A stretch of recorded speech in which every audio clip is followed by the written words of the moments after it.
Patriots among teams who employed non-cheering cheerleaders tasked with charming fans. Several NFL teams determined cheerleading programs had a scarcity problem on game days.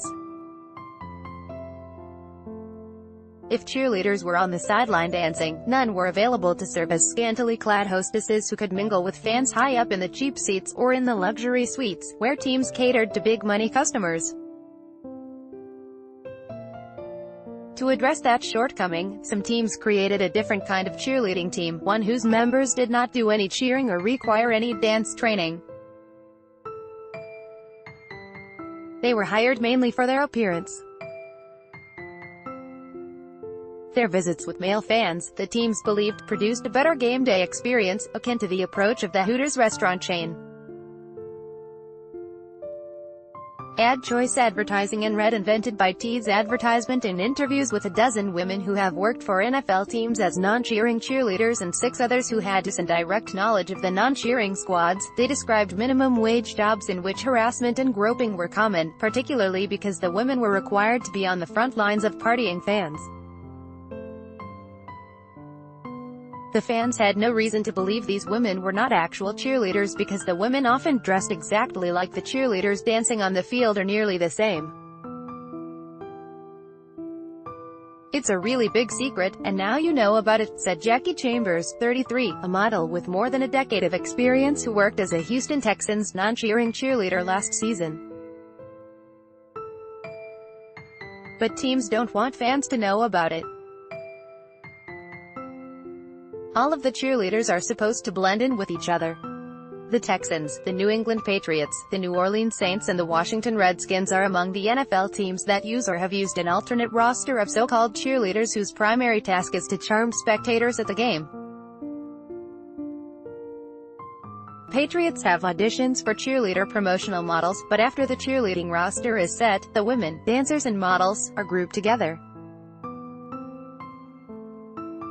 The team features both its models and its cheerleaders in its annual cheerleaders calendar. Advertisement. The Baltimore Ravens don't hide the existence of a team of women, called the Playmakers, who might look and dress like cheerleaders but are actually marketers. An application for this season's Playmakers asked for body measurements including bust size. The Redskins use their cheerleader ambassadors, their name for non-cheering cheerleaders, in their promotional material for luxury suite sales. Their suites, like others in the NFL, provide a huge chunk of guaranteed revenue for the team, as each suite could cost hundreds of thousands of dollars per season. In the Redskins' online sales video for these suites, they feature photos of suite owners posing with the team's cheerleader ambassadors. Having close interaction with the ambassadors is a tacit perk of the elite club. As a voiceover in the video says, membership has its privileges. The video pans over a photo of a woman in a bikini. The treatment of NFL cheerleaders has attracted national attention recently. Several former cheerleaders have filed legal complaints, included one former Texans cheerleader on May 21, and dozens of others. In interviews with the New York Times described a hostile work environment in which they were used as sex symbols for male fans. Many of them said they remained committed to the job because they enjoyed the one activity they signed up for, cheerleading at games. Many of the same grievances are held by the women on the alternate squads that do not cheer. Most of the women on these separate teams of models spoke on condition of anonymity because they had signed confidentiality agreements with the teams. Advertisement. Bruce Allen, the Redskins president, said the team was continuing the investigation announced last month of accusations related to the cheerleading program and would take all appropriate action upon its completion. "We are committed to ensuring that all Redskins employees, including our cheerleaders and ambassadors, are treated with the utmost respect," he said in a statement provided by the team's spokesman, Maury Lane. The concept of women as accessories to men's sporting events has begun to fade. The Formula One auto racing circuit announced in January that it would stop using grid girls, the models in revealing outfits who roam the race's starting area. They have been a staple of the sport for decades, but the custom does not resonate with our brand values and clearly is at odds with modern-day societal norms. Sean Bratches, a Formula One managing director, said, "Some of the most prestigious professional cycling races have stopped using podium girls, who kiss the riders' cheeks in the awards area and hand out prizes. The Vuelta a España ended the tradition last year and the Tour of California did so this year." Tour of California officials said the decision was made to do the right thing. The Tour de France said it might also no longer use podium girls. But the NFL has veered in the opposite direction, led by the Redskins, who were among the pioneers of using attractive women to ostensibly work as cheerleaders but, as one former ambassador put, actually serve as eye candy for male fans. Around the early to mid-2000s, the Redskins began hiring women as ambassadors from the group of women who didn't make the cheerleading squad, and they still do today. The tryouts haven't changed much, if at all.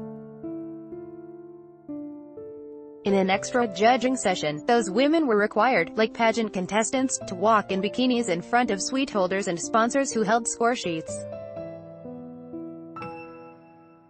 They also had to answer several questions that showed that, as the Redskins website stated, they had great public relations skills. The Redskins wanted to come up with extra ways to make money, so they dreamed up the idea of the ambassadors, said one woman who was one. "We were made to look almost exactly like cheerleaders, but we weren't a member of that society. We didn't get the perks of dancing. We were just low-paid, underappreciated, exploited moneymakers in a huge money-making scheme." She added, "We wore low-cut tops with cutouts and your butt cheeks would be sticking out the back. That's how they sell the suites." The ambassadors were an inexpensive way to monetize the cheerleader concept. They weren't invited on the annual calendar shoot held on an exotic beach. Didn't require hours of practice to perfect their routines or multiple uniforms for game day dances. While the cheerleaders' white boots had rhinestone-encrusted heels, the ambassadors had to buy the rhinestones and glue them onto their own boots during a night billed as team bonding. In interviews with 6 former Redskins ambassadors, the women described the job as being more of a sexualized saleswoman than a cheerleader. Instead of preparing for work in the locker room with cheerleaders, the ambassadors were relegated to the shower area opposite a row of toilet stalls. "You thought it was going to be so glamorous and glitzy, like what the Cowboys cheerleaders have, but then you realized that they wanted to put you in your place as an ambassador," said one former ambassador. Another former ambassador said she dreaded working at team-sponsored tailgate parties, where fans were invited to chug beer. "Intoxicated men would grab them and hug them," she said, and make inappropriate comments.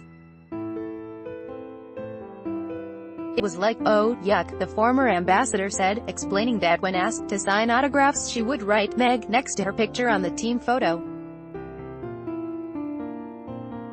"Her name is not Meg. I didn't want to take the extra time to sign my real name," said the woman, whose real name has 2 syllables. "I was just like, God, can we just get this over with?" One of the worst parts of the day was the morning inspection. Dennis Green was head of business operations for the Redskins from 2007 until several weeks ago, when he was replaced by a new hire, but he is still in charge of hospitality and suites. He is ultimately in charge of the ambassador program, and his job is to sell suites and keep the suite holders happy. He would have the ambassadors line up so he could examine them and choose 2 to accompany him to suites during the game. He He would look each of us up and down and say, "I want that one, and everyone hated when you got selected for that," a former ambassador said of the lineups that occurred just a few years ago. "It was humiliating, like we were cattle." The Redskins sold the ambassador role to women who weren't chosen for the cheerleading squad by saying it was a way to prepare for the next year's auditions and to get in the good graces of the team director, Stephanie Jojokian.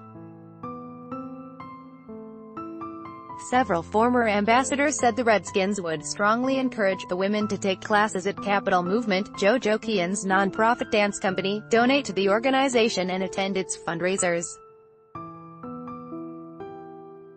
They were steered to the hair salon and tanning salon that sponsored the team, so they could get the exact look of the cheerleaders, and often received a discount for those services.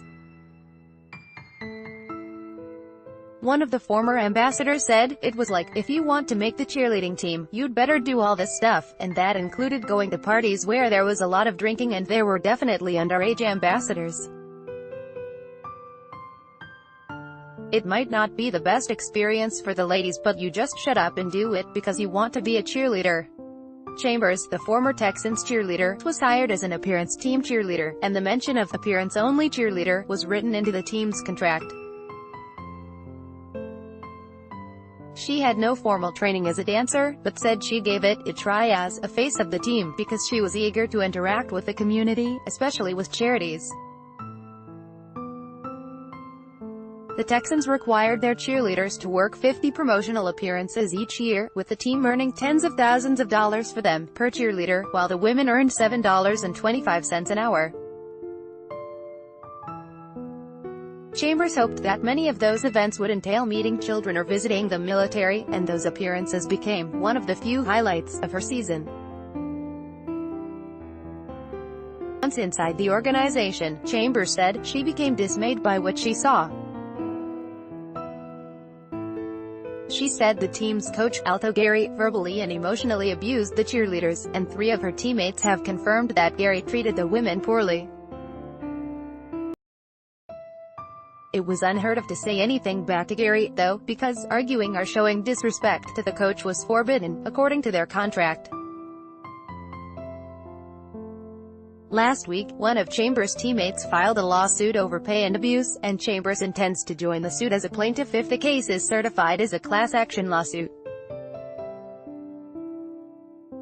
In a statement, the Texans said, "We are proud of the cheerleader program and have had hundreds of women participate and enjoy their experience while making a positive impact in the local community. We are constantly evaluating our procedures and will continue to make adjustments as needed to make the program enjoyable for everyone." Before one game, Chambers and 2 of her teammates said, Gary taped a cheerleader's stomach with thick tape to make it appear flatter under her shorts. "That was a memory that was so vivid, I'll never forget it," Chambers said. "I can't believe that it was even happening, but the girl did as she was told.